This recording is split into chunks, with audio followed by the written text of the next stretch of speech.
Hello and welcome to Where Many Have Gone Before, the podcast where I, John D Ruddy, trek through the grandness that is Star Trek for the first time.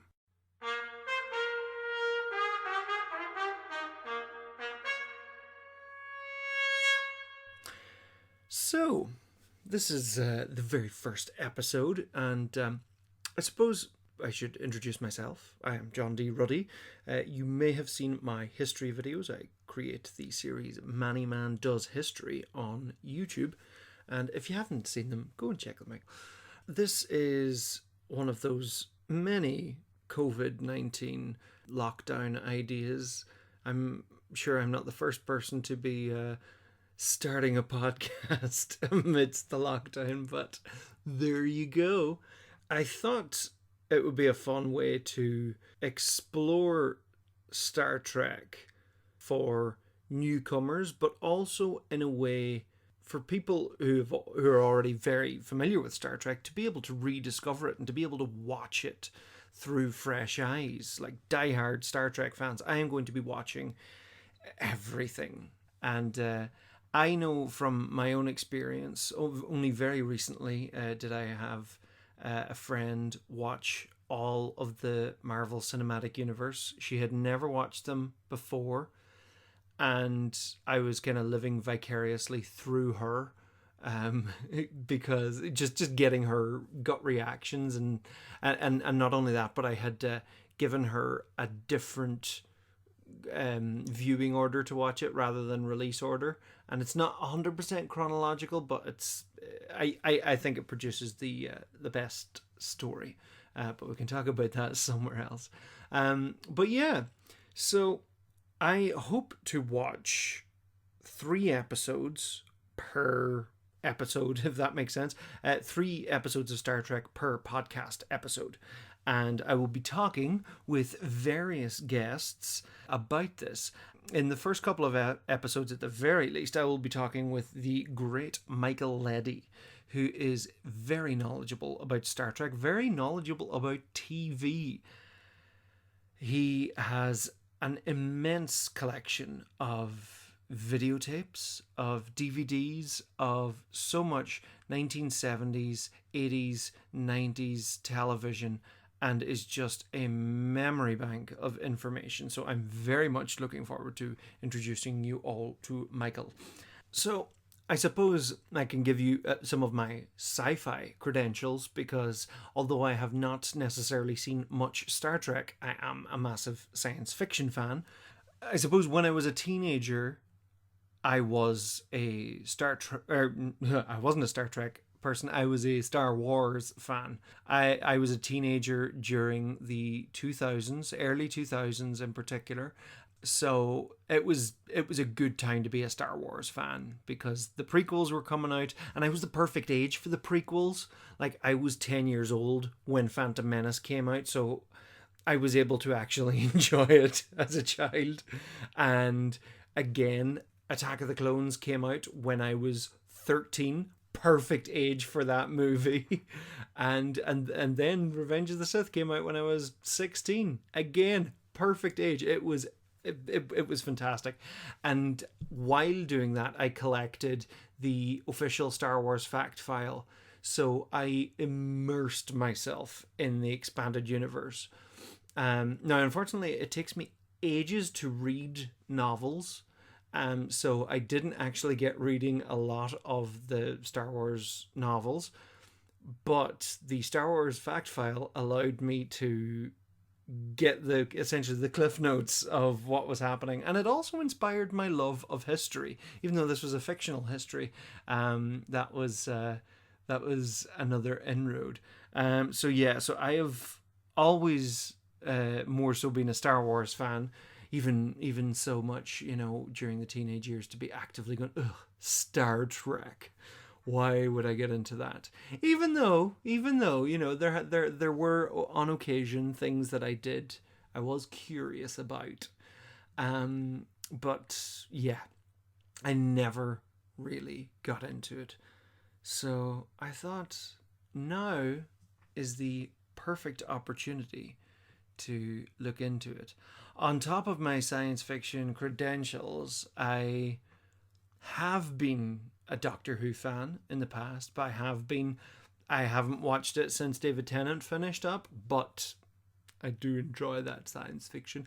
I love high concept stuff. I love stuff that's grounded in real world stuff, because I suppose Star Wars is more science fantasy, but I love really cool concepts that are very much grounded, or alternative histories, or just speculation of the future. One film I love, and I may divide the audience right here, but it was the early 2000s. I think it came out in the year 2000, perhaps.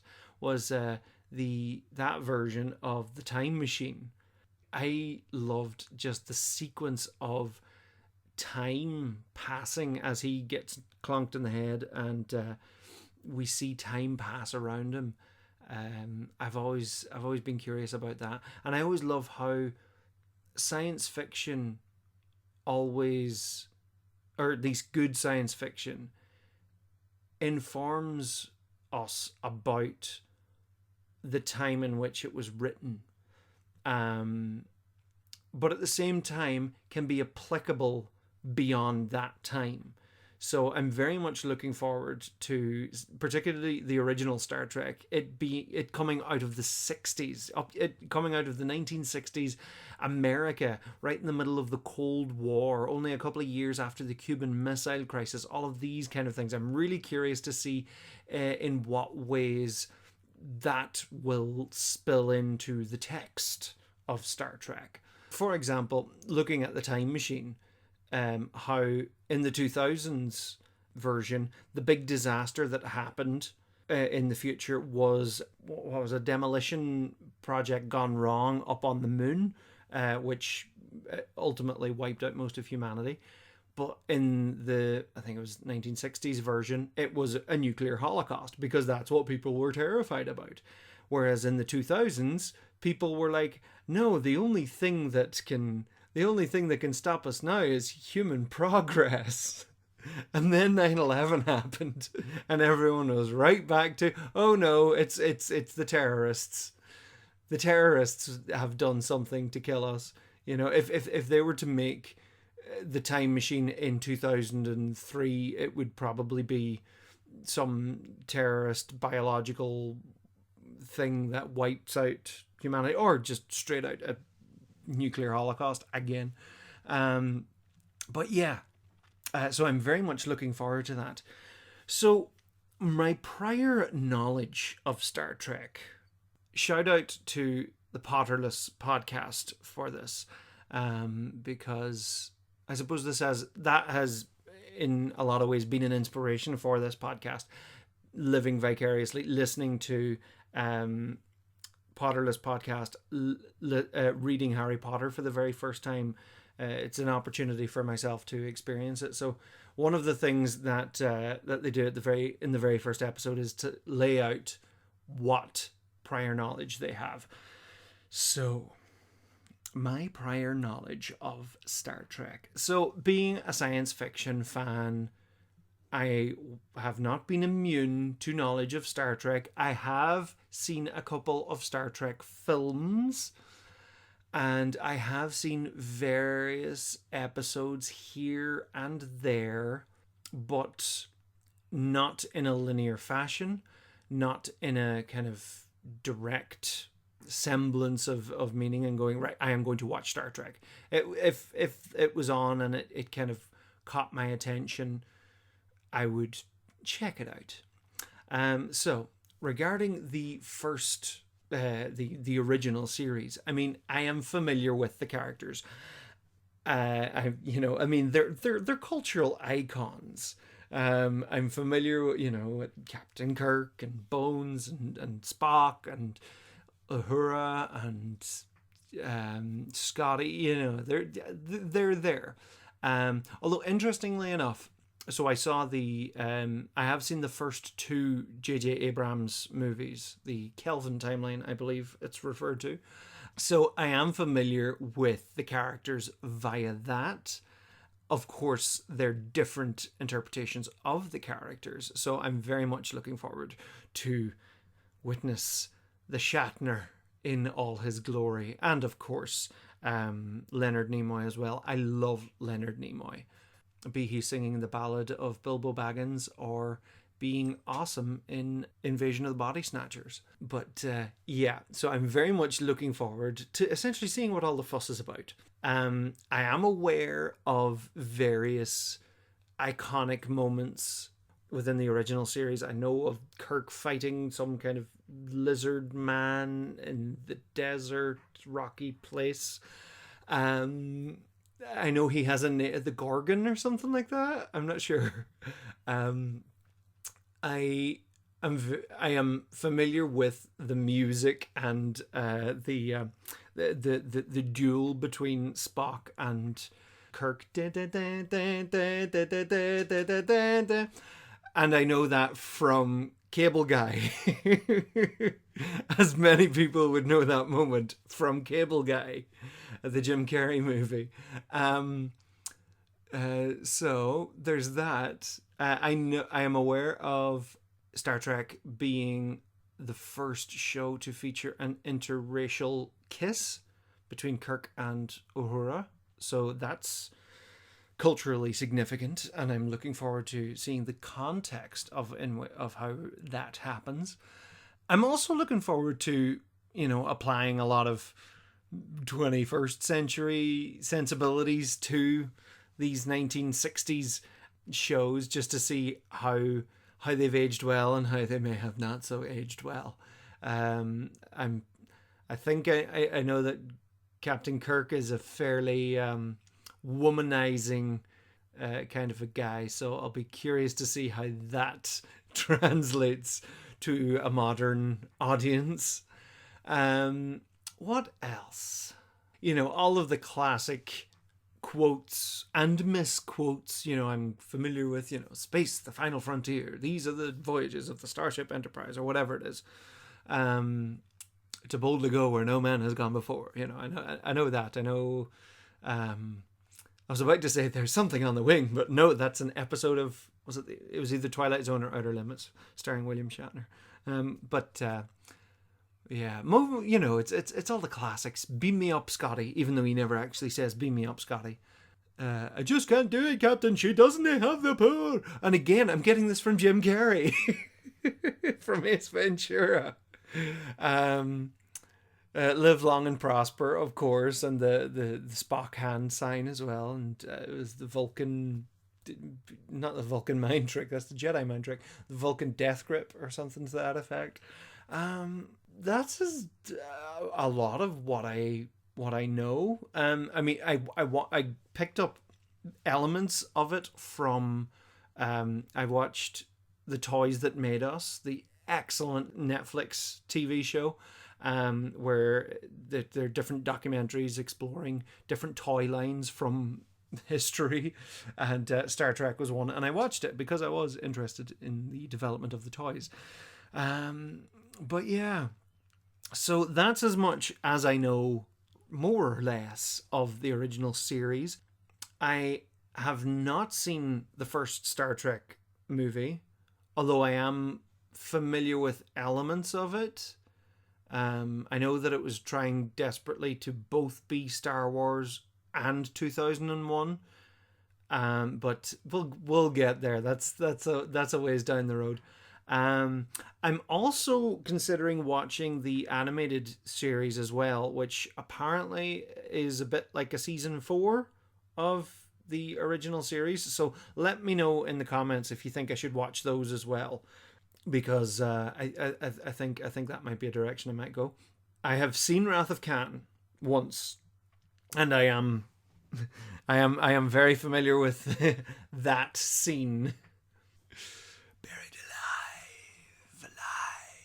Although I'm really looking forward to seeing the original episode where Khan shows up.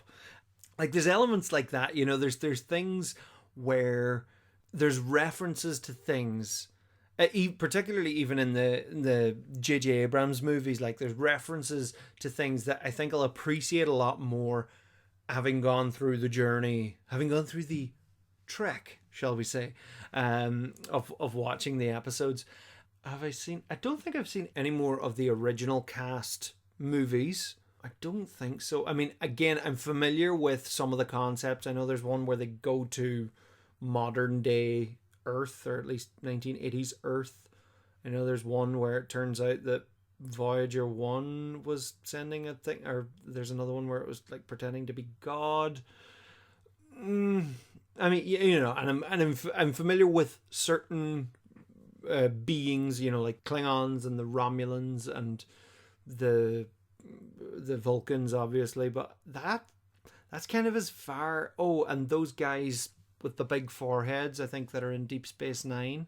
I can't remember the name of those guys. You're probably shouting at me right now. So yeah, that's as much I've seen with the original cast movies. I have seen bits and pieces of Next Generation. So far from, I know there is a big conflict of, are you for Captain Kirk, are you for Kirk or Picard? And I think now I have had less experience of Kirk, but I do love Jean-Luc Picard from the limited Jean-Luc Picard that I have seen. So far I am a bit of a Picard guy. Let's see, Next Generation. Yeah, I've seen bits of episodes. 'Cause, like, it came out when I was very young, in the early 90s.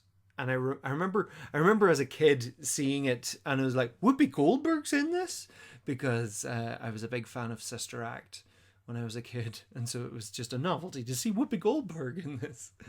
Yeah, like, I mean, I'm familiar with some of the characters in Next Generation, like Worf and Data and Riker and, folks like that. Or what's his name, Wesley? Shut up, Wesley!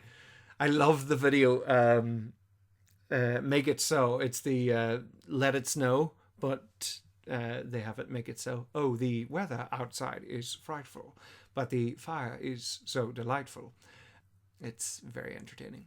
I'm also familiar with the way that Riker consistently steps over his chairs to sit down. I've seen compilations of that, so it's wonderful. So I'll already not be able to unsee that by the time we get to Next Gen. Let's see. Yeah, I think I have seen an episode where the entire crew gets addicted to a video game with really dodgy tornado CGI.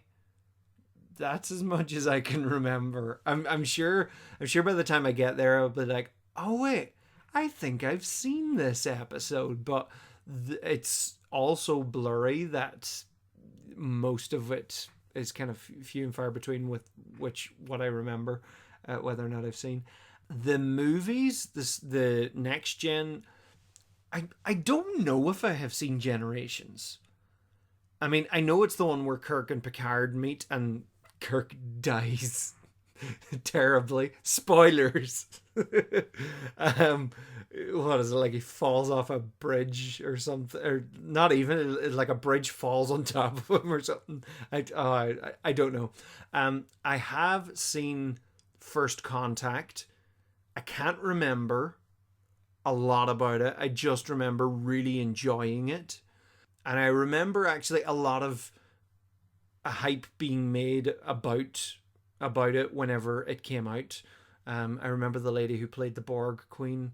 She was on the Late Late Toy Show, which, for anyone not in Ireland listening to this, the Late Late Toy Show is a special episode of the Late Late Show, which is a weekly Friday night talk show, and the toy show is usually in late November, early December, where they showcase all of the year's hottest toys, and they get kids in to talk and review toys. It's hilarious. But they also get celebrities in to talk about stuff, and I have a specific memory of the lady who played the Borg Queen in there. But I didn't see it as a child. I saw it maybe when I was about 18 or 19. I have good memories about it. Well, memories of good feelings towards the film. Let's see, what else? I have seen Star Trek Insurrection in the cinema. I think it may have damaged my views on Star Trek. It was around the time, because I think, did it come out in about 97? Came out in about 96 or 97. But I remember me and my dad would go to a lot of movies like this. You know, we went to see Lost in Space, went to see the original, well, quote unquote, original Star Wars, the original Star Wars movie, but the special edition of it. Like, you know, we saw a lot of movies like that. And so, oh, Star Trek, that might be a bit like Star Wars. And so we went to see Star Trek Insurrection. And all I remember was this guy with a really weird puffy face, and it bust out into pustules. But the thing is, I can only see him as the leper guy from Braveheart. It's possible that it's the same actor. I have no idea off the top of my head, but that's all I can see. I can only see the leper guy from Braveheart. But yeah, I just remember a guy with a really puffy face, and I think that's how they kill him at the end. Spoilers. They like over puff his face. But that's all I remember of that movie. I haven't seen any of the others, unless I would get around to watching it and I'm like, wait a minute, I have seen this, but I'm pretty sure I haven't seen any of the others. Like, I can't even think of what they're called off the top of my head. Nemesis, I haven't seen Nemesis. I think that was the last Picard one. I have seen at least one episode of Deep Space Nine. That episode being the one where they go back to the Trouble with Troubles. I'm aware of Trouble with Troubles. But that's the only episode of Deep Space Nine that I have definitely seen. I mean, I've seen bits and pieces of it, but that's the only specific episode I remember watching, because I'm a sucker for time travel stories, and so I was like, ooh, even though I haven't seen the original episode, I enjoy this. Plus, Colin Meaney's in it, so I love Colin Meaney. Voyager, I don't know. I mean, I know I can recognize the captain lady. That's as much. I don't know the actress's name. I don't know her name, the character's name. I think, is it Voyager with the lady with the robot? She's got the little piece of robot on her face. That's a very bad description, John. I don't know. Is she like a cyborg? And she's got like a little piece of metal popping out of her face. I don't know. She could either be that or Deep Space Nine. I don't know. And unfortunately, my good friend Niall McDonough, which I do the Nielsen and Johnson Nerds at Law podcast, Niall will probably later be featuring in this show. He told me how Voyager ends, because this was at a point where I wasn't intending on watching them, and I was like, fair enough, go on, tell me. And so I know how Voyager ends with the whole, it's essentially a bad future, and they realize that spoilers by the way, and they realize that going back into the past, I don't even know, everybody's miserable because they got home. So they go back in time and sacrifice themselves so that their past selves can get home a lot sooner or something like that. That's all I know. Spoilers. Yeah. And is that... Oh, I haven't seen... What's it called? Enterprise? All I know about Enterprise is that it did a ton of retconning, and people are like, they don't have proton torpedoes, they just have torpedoes. And there's a whole thing about the Klingons, whether or not they have the forehead thingies or not. The first contact with the Klingons. And I know that Enterprise is apparently no one's favorite Star Trek series. Sorry, guys. But yeah. Well, I'm sure there's someone out there now going, I love Enterprise. It's like, yeah, but do you prefer it over all the other Star Treks? I haven't even seen it and I'm dissing it. I've seen moments of it, but I don't think I've watched a full episode. I have one vague memory of someone looking up into the sky and seeing our sun from far away and going, this is what I wanted, to be able to see our sun as just another star in the sky. I think that's kind of cool. But that's the only thing that has sat with me in that. That Netflix show, Frontier? Is that what it's called? This is how much my knowledge of that show is. Because all I know is that there's an F-bomb in it, and it was very controversial that there was an F-bomb in Star Trek. But it'll probably be a couple of years before I get to that one. And then, of course, Picard. I have not seen Picard at all because I suppose I was initially, I think the seeds were laid for this podcast whenever Picard came out, and I was like, do you know what? I'm not going to watch it now. I'm probably going to watch it in 10 years' time, by the time I actually get through all of the other episodes. And as I said before, I have seen the J.J. Abrams movies, and I love the first one. Star Trek Into Darkness isn't as good as the first one.